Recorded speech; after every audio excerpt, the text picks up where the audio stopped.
Muy buenas noches, bienvenidos a Signo Pesos, la economía al alcance de su pantalla. Estos son los temas claves de hoy. Salario mínimo, otra vez sobre la mesa. El gobierno convocó a las discusiones formales para incrementar el salario mínimo para el próximo año. ¿Cuánto debería subir? ¿Cuáles son los efectos de un incremento muy elevado? Analizaremos el tema con el experto Mauricio Olivera. Las preocupaciones del Banco de la República. El gerente del emisor, Leonardo Villar, advirtió hoy temores por la regla fiscal. Además, reveló cuánto serían las ganancias del banco al cierre de este año. ¿No sabe cómo acceder a una vivienda propia? Camacol y una reconocida influencer pusieron a disposición de los colombianos un curso para aprender a organizar las finanzas, postularse a un subsidio y lograr las demás exigencias para realizar este sueño.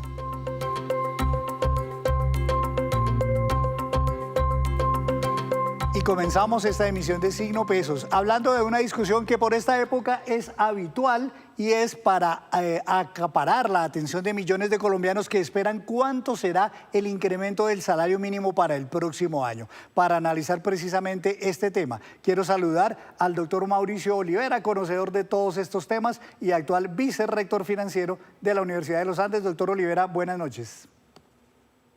Henry, buenas noches, gracias por la invitación y un saludo a todas las personas que nos están viendo.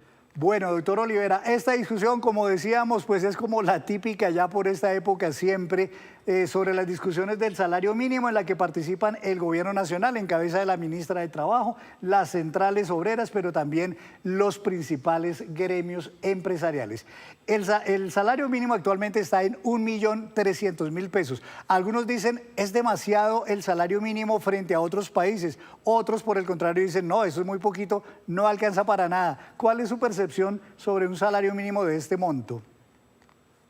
Yo diría, Henry, que las dos visiones son adecuadas. Si uno mira el salario mínimo comparado con el salario medio de todos los colombianos y compara con los países de la OCDE, la organización de la cual es parte Colombia, el salario mínimo como proporción del medio es el más alto en todos los países. Entonces, digamos, eso es una señal de que es un salario relativamente alto comparado con otros países.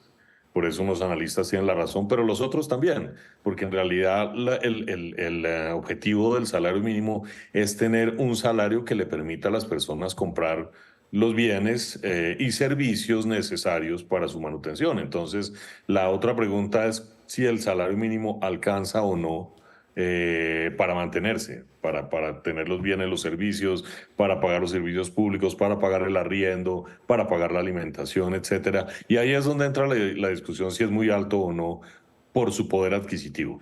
Siempre en estas discusiones, doctor Olivera, para hablar de cuánto reajustar ese salario mínimo, hoy en 1.300.000 pesos, siempre todos los años salen a relucir dos términos. Uno es la inflación y el otro es la productividad. ¿Por qué esos dos temas son tan relevantes a la hora de hablar de un reajuste al salario mínimo? La inflación es muy importante porque es cuánto subieron los precios. Entonces, para hacer un ejercicio muy sencillo, si algo me vale 100 pesos hoy, y a mí me pagan como salario 100 pesos y la inflación fue 5%, el próximo año me va a valer 105. Y como el objetivo del salario mínimo es poder seguir comprando, entonces el salario mínimo también debería ser 105.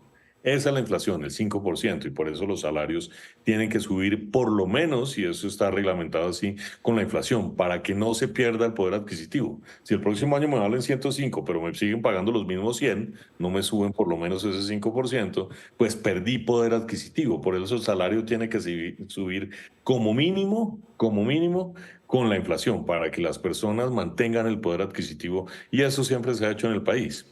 Sigue el siguiente punto, que es la productividad. La productividad, ¿por qué es tan importante? Porque es que cuando un trabajador pone su trabajo en una empresa y transforma unos productos, dependiendo de su productividad, esos productos se transforman mejor. El trabajador, a través de su conocimiento y de sus habilidades, aporta con esa productividad. Y en ese sentido, pues también el empleador debería pagarle por esa productividad. Eso está por encima de la inflación, es decir, debería subir con la inflación más la productividad. el problema de la productividad, Henry, es que es muy difícil de medir, pero en principio al trabajador debería reconocérsele la inflación para que siga comprando por lo mismo, por lo menos la misma canasta de bienes y un poco más por la productividad, porque ayuda a la empresa a crecer más. Esas son las dos variables. Ahora bien, en general, la productividad, como es tan difícil de medir, no es muy fácil tomar esa decisión y los salarios crecen en muchos casos por encima inclusive de la productividad. Claro, de hecho, casi siempre se logra en estas concertaciones que se dé un poco más por encima de lo que daría esa suma de inflación más productividad. Pero esa suma es justamente la que propuso esta vez el ministro de Hacienda como tope máximo o tope de referencia para poder incrementar el salario mínimo. Dice el doctor Ricardo Bonilla, el salario mínimo está en 1.300.000 pesos. La inflación este año se prevé que va a terminar en 5.3%. A eso sumémosle un puntico de productividad que siempre hay que reconocer y ahí daría 6.3%. Si así fuera y le hicieran caso al ministro Bonilla, el salario mínimo quedaría para el próximo año en cerca de 1.381.000 pesos. ¿Usted cree, doctor, que siempre habrá que darle como una gabela a los trabajadores de incrementar un poco por encima y podríamos eventualmente llegar a ese anhelo de las centrales obreras que generalmente piden al menos un 10% de incremento? Ahí, Henry, hay que tener en cuenta lo siguiente. El salario es, digamos, lo pagan los empleadores, entonces es un costo para los empleadores. Si la productividad ha subido, pues, es decir, es importante pagar por ese aumento de la productividad. El salario se lo paga a los trabajadores, entonces ahí son importantes los trabajadores, pero tenemos dos grupos poblacionales que no están incluidos en esta discusión, que son los desempleados y las personas informales. Si el salario sube muchísimo, pues muchas empresas van a decir, no puedo contratar a otro, puede haber más desempleo. O muchas empresas pueden decir, contrato a otro, pero no le pago las prestaciones sociales porque me resulta muy costoso frente a lo que me produce. Entonces se genera informalidad. Por eso ese equilibrio es tan difícil. No es solo entre empleadores y trabajadores, porque además de empleadores y trabajadores formales están los trabajadores informales y los desempleados. Entonces toca buscar un equilibrio adecuado para no generar más desempleo o para no generar más informalidad. Y esa es la discusión que tiene que darse. Y yo creo que el gobierno en esa discusión tripartita están los empleadores, las empresas formales, están los trabajadores formales y está el gobierno que interviene al final si no sigue un acuerdo. Pero yo creo que el gobierno tiene que pensar muy bien que representa también a los informales y a los desempleados que no están en esa discusión y por eso una propuesta como la que hace el ministro Ricardo Bonilla me parece más adecuada que una propuesta de las centrales obreras que está por encima del 10%, porque esa propuesta del 10% beneficia a los trabajadores formales. ¿Y qué pasa con los informales? ¿Y qué pasa con los desempleados? Se pueden ver afectados. Entonces, buscar ese equilibrio es bien importante. Claro, pero entonces si uno escucha también la otra visión, la de las centrales obreras, ellos tienen esta tesis. Si incrementan suficientemente el salario mínimo, habrá mucho más consumo, habrá más crecimiento de la economía, las empresas pueden vender mucho más y obviamente van a necesitar más empleos, así que ahí se van a generar empleos y ahí pueden sacar a mucha gente de la informalidad. Es difícil a veces uno ponerse de un lado o del otro porque tal vez no es tan absoluta la tesis del uno ni de la del otro. Exacto, completamente de acuerdo. Puede haber más consumo, pero digamos, primero ese salario le llega solo a los trabajadores formales.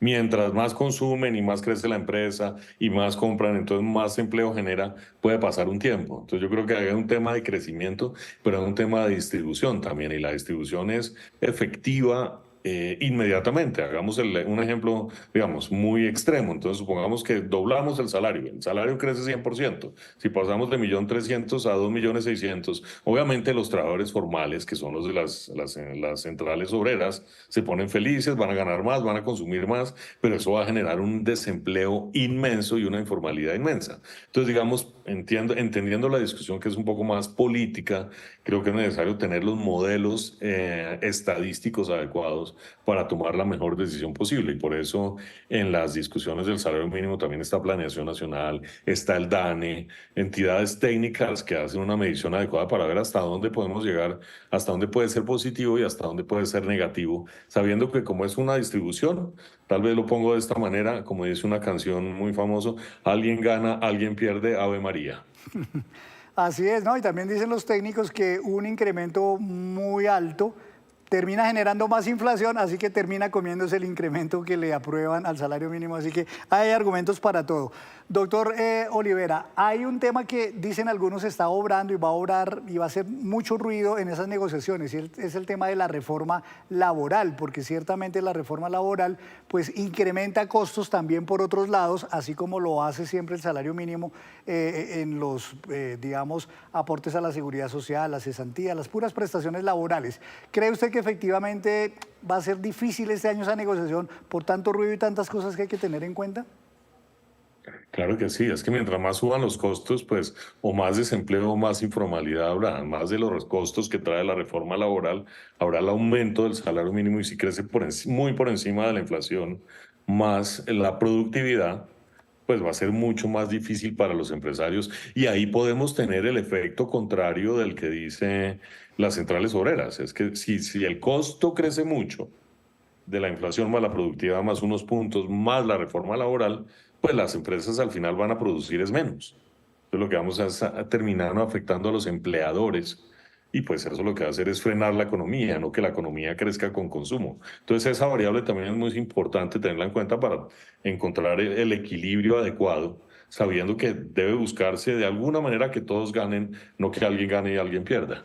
Bueno, pues ahí están planteadas, doctor Olivera, las diferentes aristas que tiene esta discusión y ya el Gobierno Nacional convocó formalmente para comienzos de diciembre la negociación, el proceso que se espera termine a más tardar el 15 de diciembre. Doctor Olivera, gracias por ayudarnos a entender lo complejo que siempre son estas discusiones.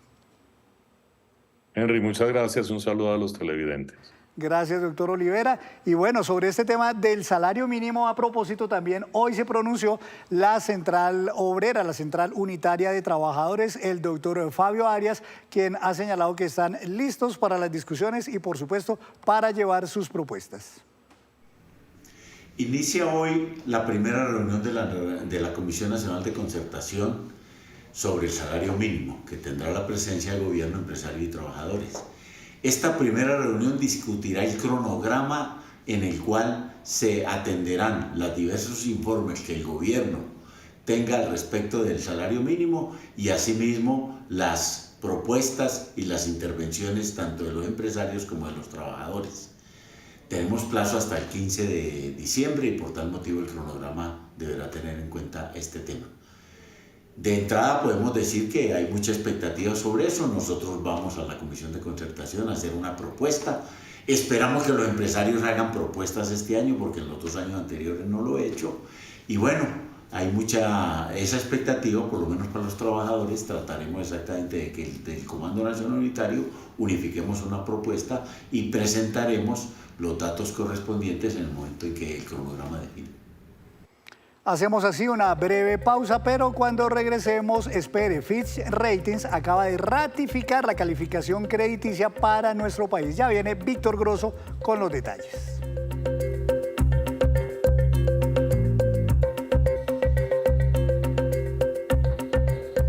Gracias por continuar en Signo Pesos. A esta hora llega don Víctor Grosso con noticias muy importantes provenientes de esta firma, Fitch Ratings. Que es, don Henry, buenas noches y buenas noches televidentes, una de las 3 grandes firmas calificadoras de riesgo del mundo y hoy se pronunció sobre Colombia, tomó una decisión sobre la calificación crediticia de nuestro país. Había muchos temores en las últimas semanas de que por las presiones fiscales, el desbarajuste que tenemos en el presupuesto de la nación, los recortes que está teniendo que hacer el gobierno nacional, posiblemente se materializará una disminución en la calificación crediticia de Colombia. De momento, por el lado de Fitch, eso no se está presentando porque la decisión que toma hoy Fitch Ratings es la de mantener estable la calificación crediticia de Colombia en esta nota. Así es como ellos la bautizan. Es como la nota que le dan a uno en el colegio cuando pasa matemáticas o cuando pierde alguna materia. W+ nos mantiene estable la calificación y también la perspectiva sobre esa calificación. Digamos que cuando lo miramos así es una muy buena buena noticia para el país porque no encontró de momento Fitch Ratings elementos para degradarnos la calificación crediticia, pero tampoco encontró elementos para devolvernos el grado de inversión, para mejorarnos la calificación crediticia. ¿Qué encuentra uno en el informe, don Henry? Cosas positivas y cosas negativas, sobre todo el tema negativo para que el gobierno nacional lo tome como una advertencia, porque si se deterioran más las finanzas públicas es posible, y ese es el campanazo de alerta que envía Fitch Ratings, es posible que en una próxima revisión sí nos bajen la calificación crediticia. Dentro de las cosas positivas, Fitch destaca la independencia con la que actúa el Banco de la República. Aquí tenemos un régimen de inflación meta, es decir, tenemos una meta a la cual queremos llegar, y el Banco de la República actúa con una junta directiva independiente. Tenemos un régimen de tasa de cambio flexible, y eso lo destaca esta calificadora de riesgo. Pero sí hace varias alertas sobre los déficits fiscales, sobre el crecimiento en esa relación entre el gasto y el ingreso de la nación, y ve también dificultades para cumplir las metas fiscales del próximo 2025, particularmente del próximo año, el 2025 particularmente. Fitch dice que hay riesgos de incumplimiento de la regla fiscal, como han venido advirtiendo muchos analistas, inclusive el propio comité de la regla fiscal, en parte porque están despiporrados los ingresos de la nación frente a las metas que se había, digamos, propuesto el gobierno nacional. Así que estamos pasando la materia de momento, no hay degradación en la calificación, pero hay unos campanazos de alerta que el gobierno debe tomar nota si quiere preservar esta calificación y mejorar inclusive las finanzas del país si queremos aumentar esta calificación crediticia. Don Víctor, muchas gracias. Y le advierto, estas preocupaciones no son solamente de Fitch, también aquí en Colombia hoy fueron expresadas esas preocupaciones. Justamente el gerente del Banco de la República habló de lo que él teme, digamos, por la situación en Colombia de las finanzas públicas. Pero antes de eso dio una buena noticia, y es que el gerente del Banco de la República, Leonardo Villar, presentó el informe a la Junta Directiva de la Junta Directiva ante el Congreso de la República, y habló sobre las utilidades que se podrían prever para este año, las cuales serán giradas al gobierno nacional en su mayoría. Y lo que vamos a tener es unas utilidades muy grandes. Les recuerdo que el año pasado tuvimos unas utilidades en 2023 de 9.2 billones de pesos. El nivel más alto de utilidad que ha tenido el Banco de la República en su historia. Y para este año no me atrevo a decir en este momento cuál va a ser la utilidad que vamos a obtener a fin de año, pero la cifra que aparece ahí de 8.6 billones de pesos es la utilidad que hemos obtenido hasta el mes de octubre.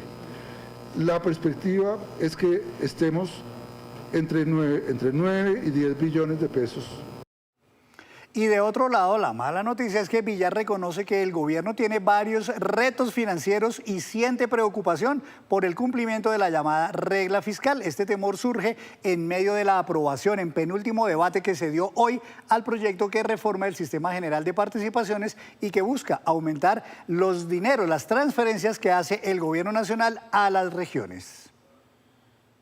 La ley lo que dice es, no, tiene que seguir creciendo de una manera fuerte, y eso genera unos retos para la política fiscal muy grandes que hacen que, tal como se ven las circunstancias hoy, sea muy difícil cumplir con la regla fiscal.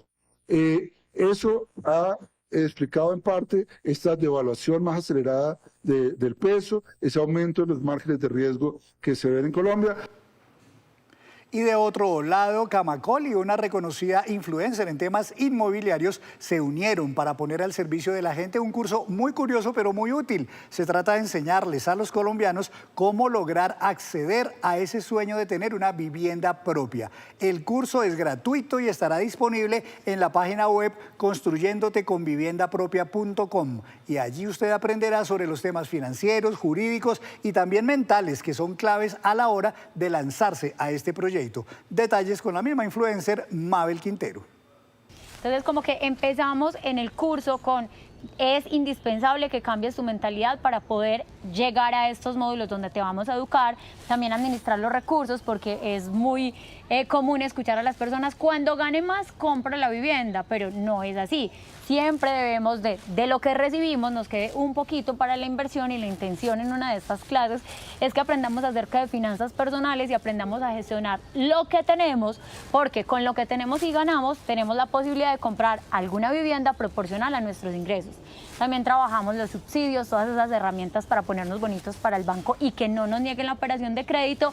Y por supuesto, optimizar la deuda al momento de la entrega del inmueble para que podamos tener más de una propiedad los colombianos. Entonces el curso lo que busca es transformar las mentalidades y transformar la forma en que los colombianos gastamos nuestro dinero para que lo podamos utilizar de manera correcta. Y antes de despedirnos los dejo con este dato. Varios bares colombianos ubicados en Bogotá y Cali ingresaron a la lista de los 100 mejores clubes nocturnos del mundo, gracias a que recibieron una alta puntuación en temas como programaciones artísticas, medidas de seguridad, servicios VIP y calidad del servicio. Los bares que entran al prestigioso ranking son La Pérgola, Cantina La 15, Teatrón, Clandestino Club y Octava Club. Y así terminamos por hoy. Los esperamos mañana con una nueva emisión y toda la información económica que usted necesita saber. Esto es Signo Pesos, la economía al alcance de su pantalla. Buenas noches para todos.